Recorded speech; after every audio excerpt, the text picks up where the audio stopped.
Hi everybody, I hope आप सब लोग ने इस समय तक अपना यूजीसी नेट का फॉर्म फिल कर दिया होगा या आप फॉर्म फिल करने की प्रोसेस में हैं। ठीक है। कुछ बच्चे तो फॉर्म फिल कर चुके हैं, लेकिन बहुत से ऐसे बच्चे हैं जिन्हें कई सारी प्रॉब्लम्स फेस करनी पड़ रही हैं, specially while filling the UGC NET form. तो आपका घबराने की बात तो बिल्कुल भी नहीं है, क्योंकि अभी भी आपके पास 7 नवंबर तक का डेडलाइन है फॉर्म फिल करने का। तो जैसे ही कोई भी टेक्निकल ग्लिच आता है, कोई भी इशू आता है या कुछ भी प्रॉब्लम आती है, आप हमें कांटेक्ट कीजिए, हमें मैसेज कीजिए, will try to resolve the problem. जो भी तरीका होगा best possible, we are going to do that for you. But सबसे जो कॉमन इश्यूज आ रहे हैं वो मैं आपको आज इस वीडियो में बताने वाली हूँ। सबसे पहला है कि कुछ बच्चों का रजिस्ट्रेशन फॉर्म का लिंक ही जनरेट नहीं हो रहा है, यानी एप्लीकेशन नंबर जनरेट नहीं हो रहा है। ऐसे केस में आप एक बार अपनी कैश मेमोरी को क्लियर करके दोबारा से रजिस्टर करने की कोशिश कीजिए। ये आपका रजिस्ट्रेशन वाला लिंक है, इस पर अगर आप क्लिक करेंगे, मेक श्योर आप यहाँ पर न्यू रजिस्ट्रेशन पर जाके, ठीक है, आई हैव डाउनलोडेड ये चेक इन करके आप प्रोसीड करेंगे। एक बार दोबारा से आप अपने आप को रजिस्टर करने की कोशिश कीजिए।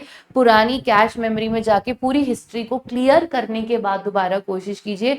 ये एक वन ऑफ द ग्लिच है जो बच्चों को देखने में आ रहा है।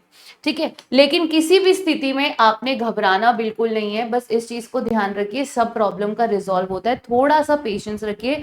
और कई बार क्या होता है कि हम टेक्नोलॉजी के कुछ फीचर्स को इतने अच्छे से नहीं जानते तो घबरा जाते हैं। ठीक है, ऐसे में बेस्ट तरीका है आप अपनी पुरानी मेमोरी को क्लियर कर देंगे। अगर हिस्ट्री में जाकर गूगल क्रोम के हिस्ट्री में जाके क्लियर कर देंगे, काफी हद तक प्रॉब्लम रिजॉल्व हो जाती है सर्वर एरर्स की। अगर ओटीपी इशू है, एक बार नए मोबाइल नंबर से भी ट्राई करके देखिए, बिकॉज कई दफा क्या होता है कि किसी स्टेट में जियो का नेटवर्क स्ट्रांग है, किसी में वोडाफोन, किसी का एयरटेल, तो नेटवर्क इशू भी होता है। एक बार चेंज करके देखिए अपना मोबाइल नंबर, अगर आपके पास घर में किसी का एडिशनल है तो। दूसरा, अपना स्पैम में भी चेक कीजिए। कई बार मेल जो है वो इनबॉक्स में नहीं आती है, सीधा स्पैम में चली जाती है। तो हम लोग भूल जाते हैं स्पैम वाला फोल्डर चेक करना, वहां पर हमें मेल रिसीव हुआ होता है। ठीक है, और अगर तब भी ये सब करने के बाद भी नेटवर्क इशू भी नहीं है, तो आप एक या दो बार ट्राई कीजिए। बिकॉज ऐसा आधार के पोर्टल पे भी होता है कि 2 बार ओटीपी रीसेंड करने के बाद तीसरी बार रिसीव हो रहा होता है। तो पेशेंस रखिए, कीप ट्राइंग। अगर नहीं हो रहा, थोड़ी देर के लिए उसको बंद करके दोबारा लॉग इन करके चेक कीजिए, हो जाएगा। बिकॉज ऐसा कुछ कुछ केसेस में आ रहा है, सबके साथ ये प्रॉब्लम नहीं हो रही है, तो दैट मीन्स सबके साथ ये प्रॉब्लम नहीं है, तो ये कोई मेजर ग्लिच नहीं है। हो सकता है उस समय नेटवर्क इशू हो सकता है आपके पर्टिकुलर एरिया में। ठीक है, दूसरी चीज ये है, आपका अगर कंफर्मेशन पेज जनरेट नहीं होता है, in case even after the payment आपका कंफर्मेशन पेज जनरेट नहीं होता है और आपका मनी डिडक्ट हो चुका है, लेकिन आपका कंफर्मेशन पेज नहीं आ रहा, तो आप एक चीज करिएगा। जैसे ही आपकी स्क्रीन पे लिखा है पेमेंट सक्सेसफुल, उसका स्क्रीनशॉट अपने पास रखिए। इतनी तो मेमोरी फोन में होती है कि एक स्क्रीनशॉट को तुम रख सकते हो। ठीक है, और अगर इनकेस आपका पैसा कट गया है, कंफर्मेशन पेज नहीं आया है, तो एनटीए का ये प्रोटोकॉल है कि आपका पैसा 48 घंटों में रिफंड हो जाएगा। नेक्स्ट 48 आवर्स तक का वेट कीजिए और अपने पास पेमेंट का स्क्रीनशॉट रखिए। We can write a mail to NTA, आपका मनी रिफंड हो जाएगा। ठीक है, बट आपको फॉर्म के लिए दोबारा पेमेंट करना पड़ सकता है। इनकेस अगर आपका पैसा रिफंड आता है तो आपको दोबारा से पेमेंट करना पड़ेगा। ठीक है, थर्ड इज कि आपका, अगर आप अपनी कोई भी मिस्टेक कर देते हो फॉर्म फिल करने में, तो जनरली जब भी करेक्शन विंडो ओपन होती है तो उसमें आपकी डेट ऑफ बर्थ चेंज करने का ऑप्शन होता है। आप अपने एग्जाम सेंटर्स को चेंज कर सकते हो, आप अपने मदर फादर की डिटेल्स को चेंज कर सकते हो, बट आपकी पर्सनल डिटेल्स को चेंज करने का वो मौका नहीं देते, एक्सेप्ट डेट ऑफ बर्थ और एड्रेस वगैरह। तो इस चीज में आप प्लीज थोड़ा सा केयरफुल रहिए, ऐसी कोई गलती मत कीजिए जो करेक्शन विंडो में भी आपके पास ऑप्शन ना हो। आप अपनी कैटेगरी चेंज कर सकते हो करेक्शन विंडो में, बट अपनी basic details except date of birth change नहीं कर सकते और मदर फादर नेम की। और इनकेस अगर आपका नेम चेंज है, शादी के बाद नेम चेंज हो गया, या कई बार क्या होता है जैसे हम लिखते हैं राजेश कुमार सिंह और हमने कुमार नहीं लगाया, राजेश सिंह लिख दिया, या खाली राजेश कुमार लिख दिया, सिंह नहीं लिखा। ऐसे केसेस में बहुत कंफ्यूजन होती है। बेटर है आप वही नाम लिखे जो आपके आधार कार्ड पे और आपके 10th की मार्कशीट्स पर है। अदरवाइज आप अपने दोनों नाम का एक एफिडेविट कोर्ट से बनवा सकते हैं जो गजेटेड ऑफिसर के द्वारा साइन होता है कि ये दोनों नाम के शख्स जो हैं वो सेम है। और अगर आपका मैरिज की वजह से नेम चेंज हुआ है तो भी आपको अपना मैरिज सर्टिफिकेट या डाइवोर्स सर्टिफिकेट देना होगा कि ये मेरा नाम पहले था और ये मेरा नाम अब है। तो ऐसे प्रूफ अपने पास रखिए, ठीक है, और वो आपको जरूरत पड़ने पर दिखाने भी पड़ सकते हैं। तो बहुत केयरफुली इस चीज का आपको अपने लिए पहले ही अपनी सेफ्टी लेके चलिए, और ये तो आपके भविष्य के लिए भी जरूरतमंद है, तो प्लीज केयरफुल रहिए, ठीक है। यही सेम लिस्ट जाती है SC ST OBC के। जैसे आप कास्ट सर्टिफिकेट्स की बात करते हैं तो आपकी सेंट्रल एजुकेशन जितने भी इंस्टीट्यूट्स हैं वो गवर्नमेंट ऑफ इंडिया के द्वारा जो सेंट्रल लिस्ट पब्लिश्ड है उसको फॉलो करते हैं। तो आपके पास अपने लिए एक कास्ट सर्टिफिकेट होना चाहिए, EWS का प्रूफ होना चाहिए जो पूरे सेंटर लेवल पर वर्क करे, क्योंकि ये नेशनल एग्जाम है, स्टेट एग्जाम नहीं है। तो सर्टिफिकेट्स भी आपके नेशनल लेवल के हो तो अच्छा है। अदरवाइज आपके पास अगर अपनी स्टेट का है तो उसको आप एटलीस्ट साइन करवा लीजिए, क्योंकि ये आपके चेक हो सकते हैं जॉब के टाइम। अभी इतनी दिक्कत नहीं आती जो लेटर ऑन आती है।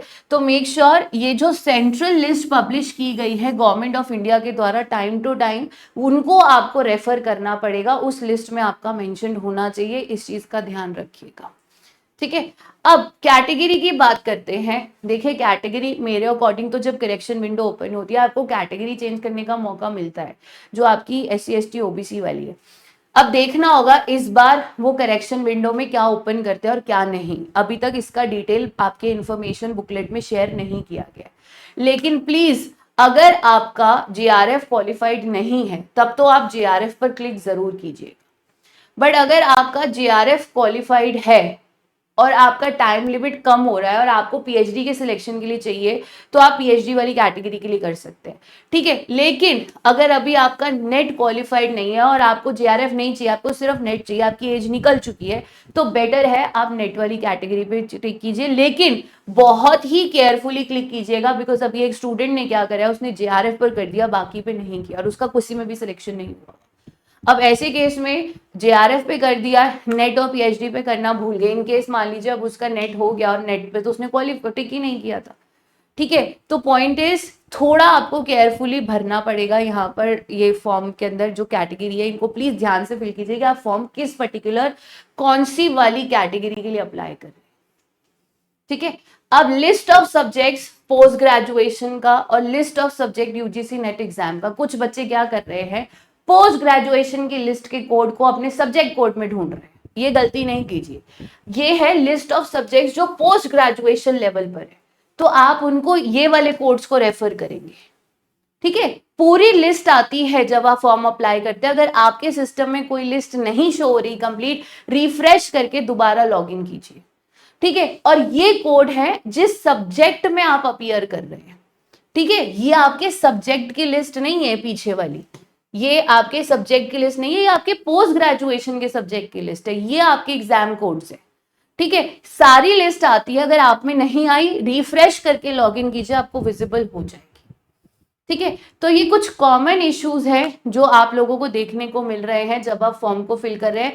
आई have tried to capture the maximum one. अभी भी अगर आपका कोई डाउट क्वेश्चन क्वेरी आप हमें पिंग कर सकते हैं, कमेंट सेक्शन में लिखिए, बट पेशेंस रखिए, घबराइए मत, आपका फॉर्म 100% फिल होगा, रिलैक्स कीजिए, ठीक है। और कल मैं आप लोगों के लिए एक वर्कशॉप लेकर आ रही हूँ कि UPPSC एग्जाम में आप कौन कौन सी कॉमन मिस्टेक्स करते हो। कल 12:30 बजे वर्कशॉप है, अगर आप UPPSC की तैयारी करें तो जरूर जुड़िएगा। एंड हमने ऑलरेडी बूस्टर कोर्स लॉन्च कर दिया है। दिसंबर का पूरा कोर्स आपको अवेलेबल हो रहा है अब 3000 में। ये सेल 2 दिन के लिए है, आपके हेलोवीन सेल है ये, ठीक है, आपके 31 अक्टूबर तक है। तो याद रखिए स्टूडेंट्स, आपको 3,000 रुपए में पूरे दिसंबर का कोर्स मिल रहा है, और अर्ली बर्ड ऑफर है जून 2026 के लिए 8500 में पूरा कोर्स है।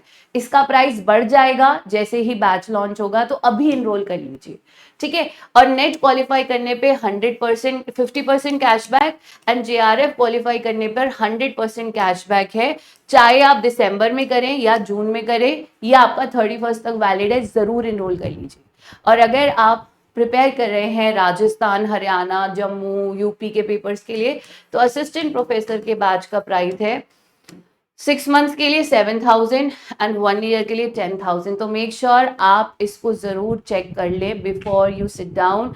आप ये जरूर ऑफर में इनरोल कर लीजिए अगर आपको हमारे साथ तैयारी करनी है तो।